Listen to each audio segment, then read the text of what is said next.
Welcome to this tasty episode of Event Explorer. I'm your host, Daniel, and today we have a special treat for all food and wine enthusiasts.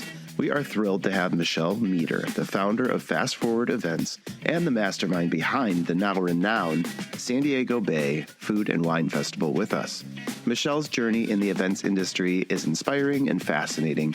We can't wait to dive into the story of how she created one of the most celebrated culinary festivals in the country. Food and wine festivals really have become a vibrant part of the culinary industry. They not only spotlight the talents of chefs and winemakers, but also serve as a vital platform for small producers to gain recognition and grow their business. These festivals can drive significant economic impact, boost tourism, and shape the culinary identity of a region.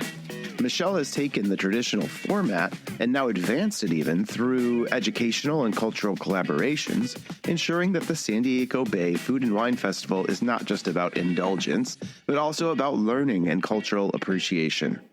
Michelle's festival goes beyond the typical food and wine experience by integrating educational components and multicultural programming. Through partnerships with organizations like the James Beard Foundation and Food Tank, as well as collaborations with the Baja Board of Tourism and the Consulate of Mexico, Michelle has created a festival that celebrates diversity and promotes sustainability. Attendees are not only treated to exquisite culinary delights, but also gain rich insights into the stories behind the food. So before we get into our conversation, I want to remind our listeners to engage with us on social media and make sure to hit the subscribe and follow buttons on your favorite podcast app so we can continue growing this podcast. Now, without further ado, let's jump into our interview with Michelle Meter and explore the delicious and enriching world of the San Diego Bay Food and Wine Festival. Enjoy. Okay, well, welcome, Michelle. It is fantastic to have you here on Event Explorer today. As someone deeply passionate about food and wine and unique experiences, I'm thrilled to dive into all the great stuff you do in the world of the San Diego Bay Wine and Food Festival, Fast Forward Events, your company. Well, let's just get started right now. Let's get started knowing a little bit more about you. I'm always wanting to tell the stories of these great event creators, and you are one of them. Let's talk about how you came to this industry and how you came to found your company, Fast Forward Events. Where did it all begin? Oh my gosh. So way back into the origin story. Let me see. I, you know, I want to say I feel like my story is not so unique to a lot of people who wind up in this space. I think that people who wind up producing events for a living, we all just kind of happen into it in some way and realize that we've got such a passion for it that it just becomes part of like the engine that drives us. I think, I've looked, and I think part of the statistic is when you look at the most stressful careers that you can pick, being in event production is right up there with, first responders. And I think PR pros was one of the other, most stressful Sure. jobs. Um, I don't think it was something that I naturally chose. I think it chose me. My life's work just kind of built into launching my company back in 2004 with my business partner, Ken Loyce. But previous to that, I had always been connected to or somehow involved in producing experiences, no matter what my given occupation at the time was.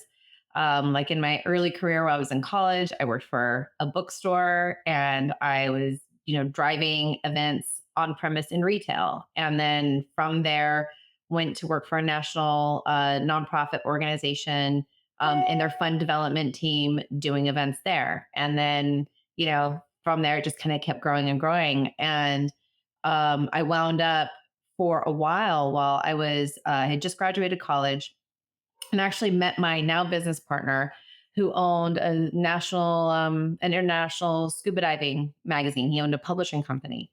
And I know, right? And so, kind of not a bad gig right out of college. I went to work for him and was in media for many years with him, running events in action sports.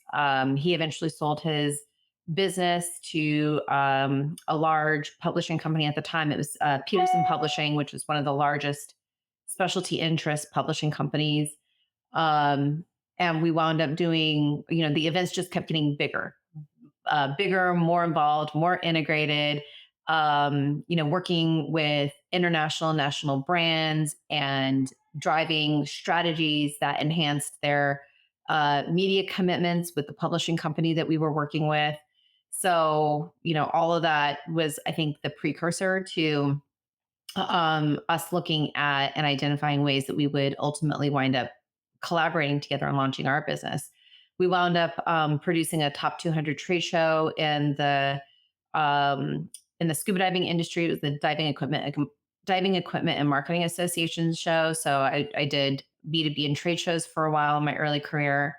Had some time in public relations where I worked for a national boutique PR agency running both their business to business division and then also working in their travel and tourism division.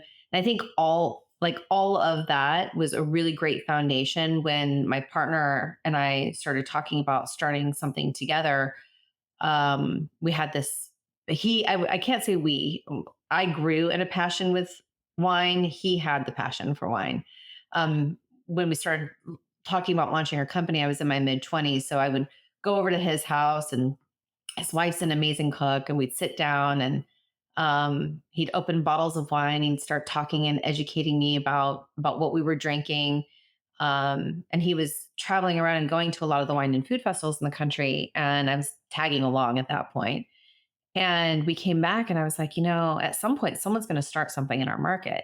Why not let it be us? So we just started laying the foundation, and that foundation became a business. And that big business, now 20 years later, became us producing trade shows and conferences and symposiums and digital assets and consumer wine and food festivals, all focused around experience and lifestyle and culinary. And that's really, really where we zeroed in on.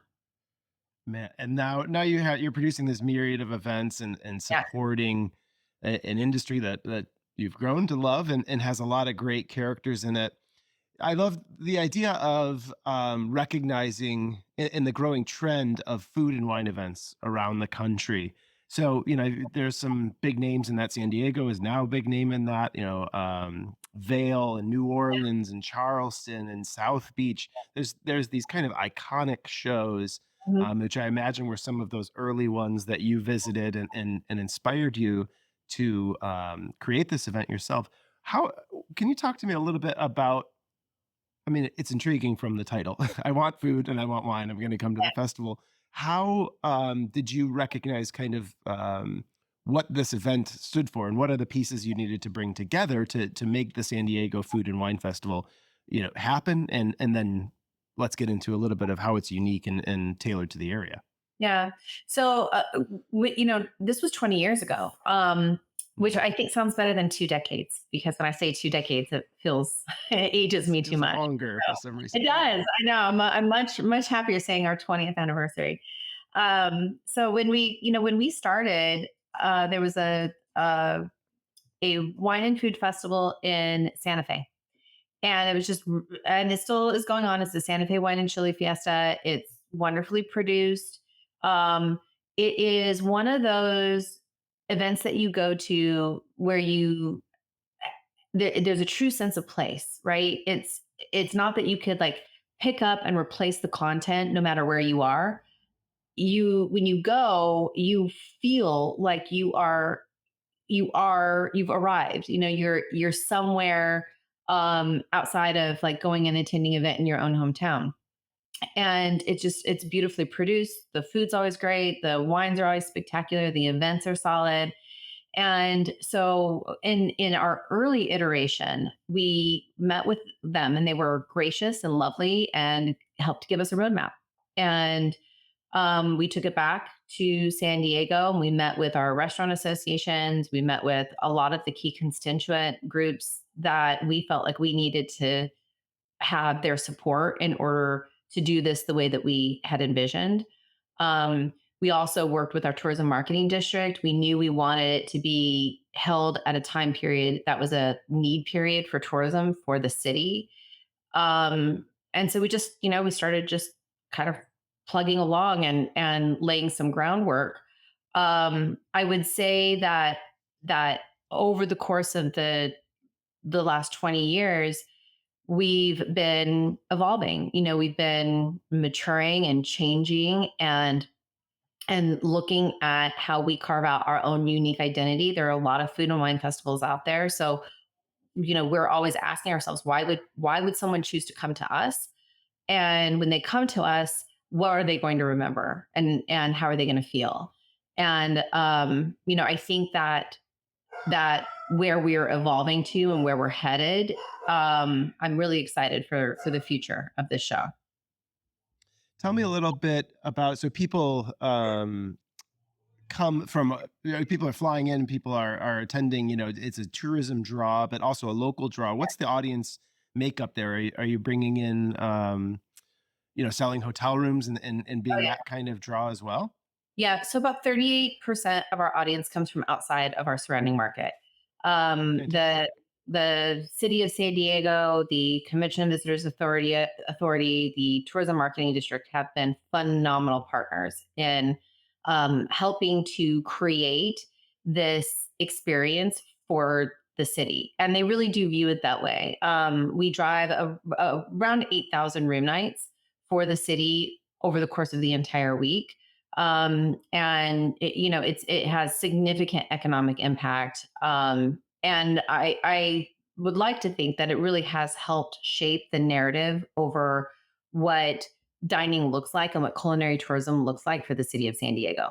It has become highly recognized as a signature event for the city, but also when you look nationally and people are making the decision that they want to go somewhere and they want to travel somewhere, they want great dining experiences.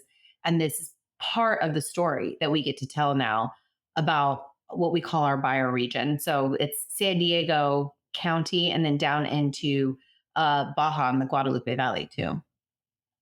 Oh, excellent. So there's representation as well for the neighbors to the south there, Oh, and that's definitely something that other cities are not offering, right? Especially the Baja region. absolutely. It's a huge part of our story. It's a huge part of how we look at and how we shape our event. Um, what we've part of what we've looked at, we met as a team. We got a lot of our partners together at the beginning of the year, and we looked inward very critically, and we said, look, as we continue, we're going into 20 years. What are we going to do differently? How are we going to continue to lead in this space? How are we going to get uncomfortable, and do things that are going to push the envelope here about what the future of festivals in our world should look like? And we zeroed in on a handful of pillars. One of them is our multicultural approach to our programming, and really looking at the different cultures and cuisine that shape the way that we dine and that we eat and that we converse and we share over food. Our partners with the Consulate of Mexico and the Baja Board of Tourism are critical for the way that that comes to fruition. In so much that 2 years ago we actually our finale for the entire festival, we actually created a whole event called our Grand Fiesta. So our grand weekend is our grand decant, our grand tasting, and then our finale is our Grand Fiesta. And that is a celebration of our cross border cuisine. It's uh, features Latin and Latinx chefs and winemakers and brewers and distillers and artists and musicians, and it's really culturally significant. And we have a whole advisory board that works on that alone with us, just that one event. Um, so when we're looking at the roadmap for the entire week, you'll see a lot of integration. And we're also working with Team Mexico out of the Bocuse d'Or for the Bocuse d'Or to help them fundraise.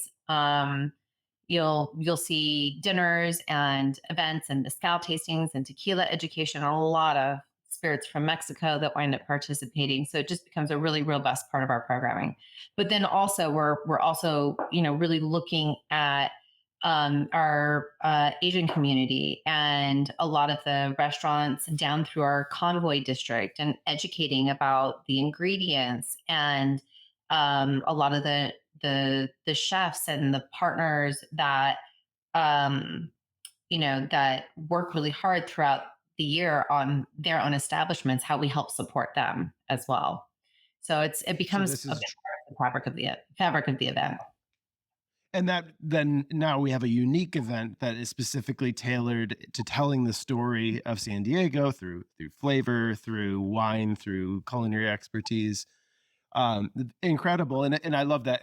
As I we were talking before, I lived in San Diego for a few years there, and that Convoy district is like you just start salivating as soon as you're driving down the street. It's a treasure trove of tons of unique Asian flavors that are all really concentrated in that area. But a tourist wouldn't necessarily go to Right. that. So you're bringing this downtown and focusing it towards really telling that story of the city. Fantastic. Yeah, and it goes beyond that too. As we evolve as a festival, we are really moving past being an entertainment only event, which I would say for the last 20 years we've delivered really, really well on that. People come and they have a great time. We have a scholarship program where we've awarded culinary scholarships, culinary and enology scholarships to students and professionals from throughout the city. So we've always had a philanthropic part to what we do, but we've let the entertainment lead with every aspect of the event. What we're really moving toward is being a multi genre, multicultural, mission and value led festival and letting our values lead with the way that we curate our content. People are still going to have fun, but they're going to be able to come and know that what they're participating in is driving a bigger mission. And I think that our consumers today care a lot about that, and they want to participate in things that, yes, they want to go have a good time, but they also want to know that the dollars that they're spending go to things that matter.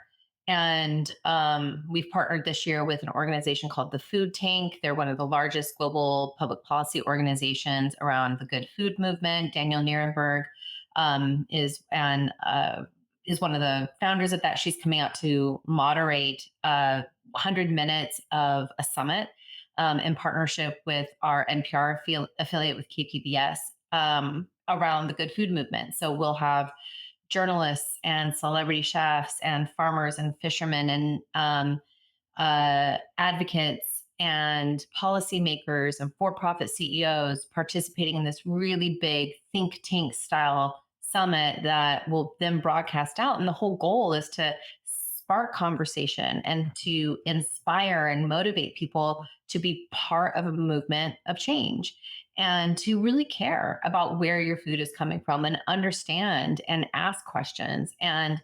understand that not everybody has such great access to produce, that there are food deserts still in our own hometown and our communities that exist, and to understand what role we play in that. So food tank is a big a partner of ours. We're really excited to have them on board.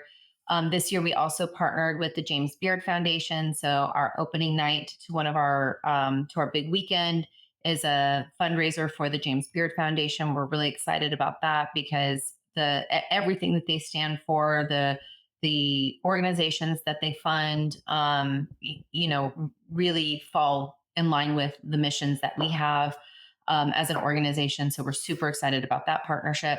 We also have a content partnership with the Coronado Island Film Festival this year. So we have a whole track on film and documentaries, and we'll be doing a whole series of screenings that will have panel discussions and tastings that fall after. One of the films that we're screening is Fish and Men. So really, talking about sustainability in our oceans, which of course in San Diego is a big part of, the way we eat. Right. Um, so that, yeah, just some amazing partners. We're just excited to kind of lead in this way and show how you can weave in really great strategic partners that bring a global look at Hmm. food and culinary into our market in San Diego. So yes, we're celebrating what's happening in San Diego, but very much bringing the world of food and wine here. A global conversation and something that, I think the one doesn't assume with a food and wine festival. You are being brave in this, and you can tell that there's so much passion going into it and looking towards a direction that really is sustaining an entire industry and growing an industry. James Beard Foundation is so focused on the next generation of chefs, making sure that they're getting the attention they need because it's not an easy industry, and it's an industry where a lot of people can exit too early or prematurely or not get the attention that they need. So that's fantastic that you can be kind of a living, breathing embodiment of that in the Southwest region and Southwest, including Mexico and Southern California, and I'm sure out into the desert. Well, I think a lot of it is about listening to what our chefs care about, Mhm.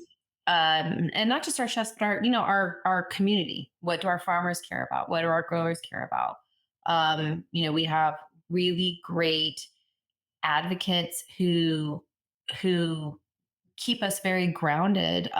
Individuals like um, Jack Ford, who's with Taj Farms out here. He is instrumental in really continuing to advance the conversation about our growers. The Ecology Center is another wonderful partner that we're working with to create a sustainable footprint on top of our festival. And we've got a roadmap that we're working on towards that.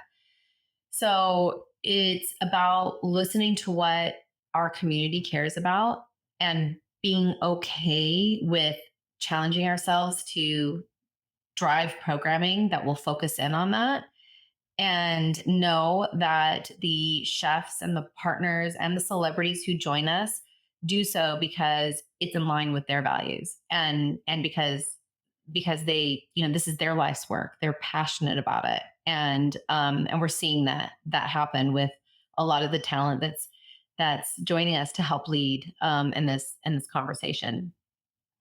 So you're getting an audience that is in for more than just food and wine now. You are drawing people that have interests in ecology, sustainability, authenticity. Um, Tell me a little bit about the audience experience, how you're crafting that. That it's almost like a conference and a food and wine festival. There's definitely a lot of informational, educational content, but I'm sure there's people that I would come there and enjoy that, but also, be pursuing, okay, what does this translate into this amazing little bite of food I'm gonna have here? So how does the audience experience, how do you kinda grow that and keep them coming back and keep them, Yeah. being able to sample these things? Oh, of course. I mean, I think that that's a really great way of like mentally like translating what I'm saying because there's throughout the week there are I think like 800 different wines that wind up getting poured. We have wineries from almost every wine growing region in the world. Really, I mean, we have all major countries represented in terms of the brands that'll be there. Um, we have I think like 130 plus chefs that will end up joining us throughout the week. So there are dinners and expeditions and immersive tastings and lunches and like Ray Isle, who wrote a phenomenal book, which I thought I had in my office, which I do not, but it's The World of Wine in a Glass, and he's coming out and doing a seminar for us. He's the editor also of Food and Wine, the wine editor of Food and Wine magazine. Um, so the audience that's there, like they're getting this information, but then they get to taste and experience it and understand what it actually means rather than going up and saying, oh my God, this is a great bite of food. It's going up and having a great bite of food and knowing that what they're eating was maybe sustainably sourced, or they're tasting a particular fish that maybe they hadn't had before, or there's a purveyor, a local purveyor like Brant Beef that supplied that product, and the chef can educate and inform. They can talk about oh, I just saw that documentary, Fish and Men, and let's talk about the seafood that you're serving up. We also do like butchery demonstrations, and then people get a chance to taste the product, that was just, provided to them Mhm. freshly. So it's just, it's a different way of looking at these festivals. We still have our big grand tasting. It's a massive experience. It's right out on our Embarcadero. It's gorgeous. It's right on the water. So there's no shortage of. In fact, there's more to consume than you can. But now, just while you're doing it, maybe you're mentally engaged as much as you Yeah. are Yeah. using your palate. A story behind every bite or a story behind every sip, Yeah, kind yeah, of. yeah. I might Um, take that. I from researching the Fast Forward story, Mhm. um, I see that that's pervade you do a lot of work, industry kind of focused events as well, right? And I'm guessing that this is all kind of a confluence of what's affecting the path of the festival a little bit. You're so connected now with growers and vintners and farmers that you're like, "I cannot not tell these stories," which is an awesome transition. Tell us for the festival and even for your company as it grows. Tell us a little bit about the events that you're a part of as well outside of the San Diego Food and Wine. Yeah. So we also produce conferences and symposiums and trade shows and retreats for the adult beverage industry. So we have a conference called SomCon. It's a multi-day educational conference for sommeliers, on and off premise buyers, wholesalers, importers, distributors, and it's really immersive education.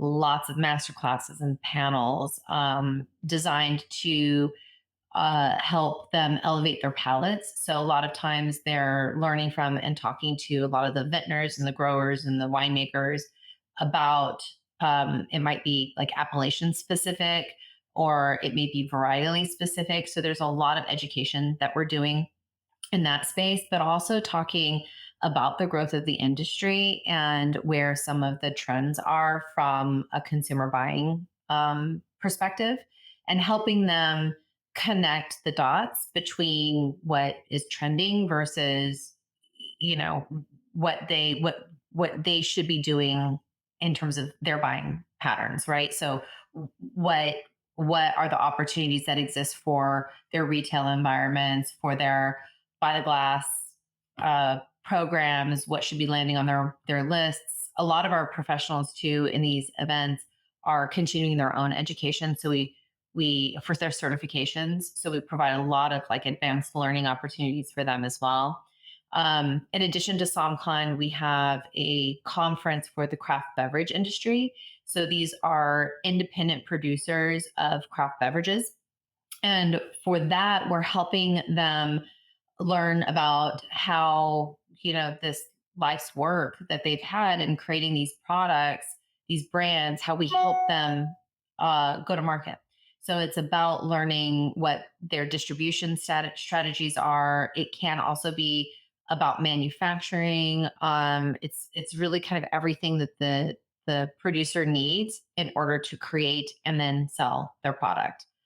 We have a trade show that and a symposium that we produce for owners and operators of tasting and tap rooms. So, like when you walk into a tasting room, there's a whole team of hospitality professionals that need training and education, and they want to know, like, where how to help their businesses grow and thrive.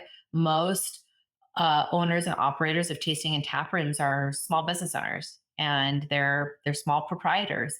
So where do they go to get the resources that they need to help their children's education and pay for their mortgage and all the things that they need to do as small business owners? So we help provide a lot of training and resources and material for them. And then we've got an online, a digital asset called SomGo, which is an on-demand streaming service for the wine and spirits industry. So a lot of like education. We're very like education is kind of like at the Yeah. core of what we do. So we've got year-round education that people can access. A lot of it's free. So anyone tuning in who has any interest in wine or spirits, you can go to somgo.com and see a lot of education from leaders from all across the globe, really teaching about a variety of subjects, all related to wine and spirits. Fantastic. So, yeah, what a deep connection to a really vibrant industry, but also one that is made up of small businesses and small producers with kind of putting their money where their mouth is. Hanging a career over being a craft producer, and needing A, the back end support which you're providing through these conferences, and B, the stage on which to present itself. Have there been any stories from San Diego Food and Wine that have kind of launched people, or been able, or even just products and stories you're really excited that you've been able to share through the festival? Well, yes, I mean, it's got so many, but Probably a ton, probably a lot. Yeah. yeah, well, I mean, a couple things come to mind. So, um, when we first started the festival, our primary mission, as I mentioned, was in funding scholarships for students and professionals who were going to culinary school or studying enology. And I can, there, like, I have so many examples coming into my head at the same time. There's one story of a gentleman who applied for a scholarship, and he was going through culinary school at one of our local colleges. And he got the scholarship, and as part of it, they get to do like a little mini stage while the festival is happening. And we pair them up with a chef who's coming in from out of market, or it may even be a local chef. And we paired this chef up with Chef Suzette Grisham, who is now a two-starred Michelin chef. Her restaurant Aquarella up in San Francisco is phenomenal. She is a class act, and really connected with the our scholarship winner and wound up hiring him. So he went from, I think he was working part time as a line cook in San Diego to working at a two-starred Michelin restaurant in San Wow. Francisco. And, Fantastic. he really credits that moment for the trajectory of his career. So I find that so rewarding. We have other examples where now master sommeliers and masters of wine received scholarships from us really early in their careers as they were going through the certifications. So I love seeing that. We got to be part of helping them along their career journey. Um, on a brand side, there's a company that participated with us last year in one of our events. They're a Canadian bitters company. And they were there participating, kind of showing their product. And we had a buyer out from one of the major casinos in Las Vegas who loved the product, flew them out, and picked it up and started carrying it. And it just like transformed their year. It made their year for them. So I mean, there's just so many examples. Fantastic. Yeah. Yeah. Fantastic. And you guys do a great job of putting out media and getting great coverage for the events. We can put some links, keep the story going for people that are interested. Just from a personal aspect, as we wrap up here, are there? I don't want to limit it. I know I've been limiting you on. Tell me one or two. Are there maybe a top three tastes or sips, maybe that you're looking forward to this year's festival? Ooh. I Um, know. I know. How do you keep it? Sure. That's really hard. So, as you can tell, like, I'm not short on words. So editing myself was really tough. But I okay, so I think that there's a really special event that's going to be happening with the winemaker Matt Crafton from Chateau Montelena. It hasn't gone on sale yet. When it does, it's going to get snapped up. It's Suzette Gresham from Aquarella is doing it, along with Chef Bernard Gies and another Chef Aaron Schwartz.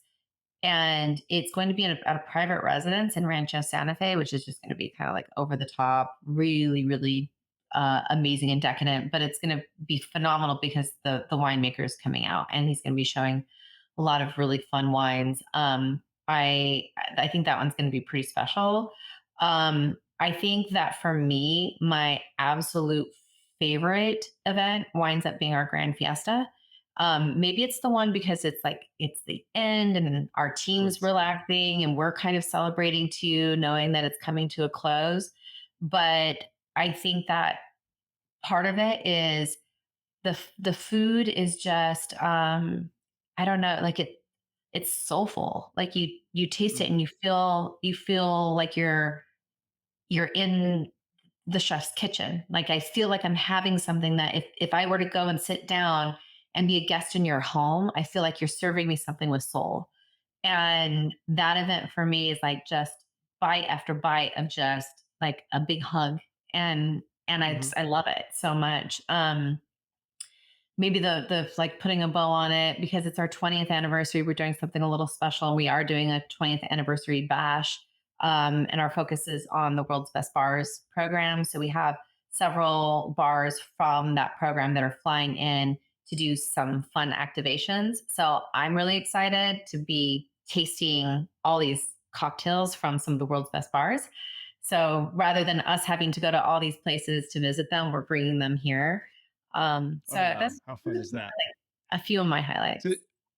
okay, well, that is going to be a great way to close this out because I want people enticed. I want them to be coming to San Diego, not just for the tastes and the sips, but also to get these backstories, these wonderful stories of the people and the products that they're making, that you are helping to feature and promote, and now they reach for the stars, through Yeah. these little moments that you're creating at this festival that are magnified, to the nth degree. So thank you so much for talking here today. I mean, this is richer than I even imagined. It does seem like there's something for everyone, and then there's great depth. Your people may be just coming for, oh, let's just go, have some bites and some drinks, and they're going to walk out so much richer for the experience from the work that Well, you and your team do. thank you. I think one of the things that we always say is, you can see it on our website, but you might be coming in town for a festival, but when you get here, you will arrive at awesome. You will arrive at something really, really special. And so, our tag always is arrive at awesome because, there's just no other word that we could really think of that captured the feeling that people get when they actually understand the magnitude of what we've created. It's really special. And you are doing awesome things, and Thank you you. as well are awesome. So thank you for being here. Well, thanks so much for having me. All right, that wraps up another fascinating episode of Event Explorer. A huge thank you to Michelle Meter for joining us today and sharing her incredible journey and the inspiring story behind the San Diego Bay Food and Wine Festival.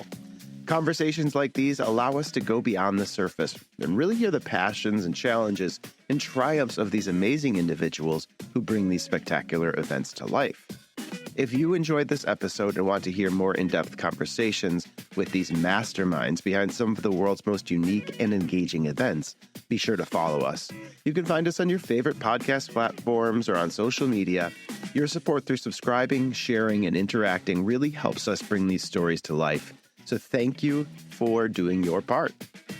And thank you for tuning in. We look forward to exploring more extraordinary events with you in the next episode. So until then, happy exploring.